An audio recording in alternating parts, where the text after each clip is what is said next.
আচ্ছা, আপনারা কাল কী করবেন, আপনাদের পরবর্তী সময়গুলোতে কী করবেন সেগুলো কি ডিসাইড করে রেখেছেন? আমি না কাল কী করব সেটাই ডিসাইড করতে পারি না। ফিউচার তো অনেক দূরের কথা। আমি আজ যা ভালো লাগে তা করে ফেলি। কালকের রেজাল্ট ভালো আসবে নাকি খারাপ সেটা নিয়ে কোনো মাথা ব্যথা নেই। আসসালামু আলাইকুম, কেমন আছেন সবাই? আজ বাজার থেকে ডিম আনা হয়েছিল। আমি ডিমগুলোকে ধুয়ে পরিষ্কার করে সাজিয়ে রাখছিলাম।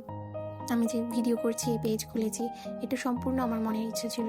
সেটি কখনো আমার আগে থেকে ডিসাইড করা ছিল না যে আমি ব্লগিং করব, আমি পেজ খুলবো, আমি ভয়েস দেবো। আমার যেটি ভালো লাগে আমি তখনই সেটা করি। আমার পেজটার বয়স হচ্ছে 2 বছরের বেশি। আমি 1 মাস চালিয়ে এরপর অফ করে দিয়েছিলাম। আমি ভেবেছিলাম যে পেজটা হয়তো ডিলিট হয়ে গেছে, কিন্তু পেজটা যখন দেখেছি যে আছে তাই 1 মাস আগে ওপেন করেছি। এখন আমি আবার ভিডিও দিচ্ছি। আমার যা মন চাই তাই করি সবসময়।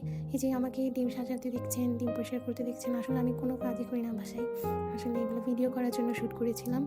আজ আমার বোনের মেয়েকে আমি ডিম বানিয়ে দিচ্ছি, কিন্তু আমি ছোটোখাটো নাস্তা বানানোর কাজ এগুলো করতে পারি, তাই করে ফেলি। ওনার ডিম খেতে খুব ভালোবাসে। ডিমের কুসুম শক্ত হতে হবে, ওকে ঝোল কম দিতে হবে, ওর অনেক রিকোয়ারমেন্ট থাকে। আমার আপু আসেনি, তাই আমি একটু ওকে স্পেশাল ট্রিটমেন্ট দিচ্ছিলাম। ডিম করার শেষে ওকে আমি ভাত বেড়ে দিয়ে, লাউ রান্না করা হয়েছিল, লাউয়ের দিকে একটু ঝোল দিয়ে ভাত দিয়েছি। ও না খুব খুশি হয়, ও আমাকে খুব দেখতে পারে। ওকে যদি একটু এরকম স্পেশাল ট্রিটমেন্ট দিই ও খুব খুশি হয়। যা বলছিলাম আর কি, আমি না আমার শখগুলো 1 মাসের বেশি ধরে রাখতে পারি না। এই যে আমি আবার পেজ কন্টিনিউ করেছি, আমার না ভয়েস দিতে, ভিডিও এডিট করতে খুব আলসেমি লাগে। আশা করি সবাই আমাকে সাপোর্ট করবেন। Thank you.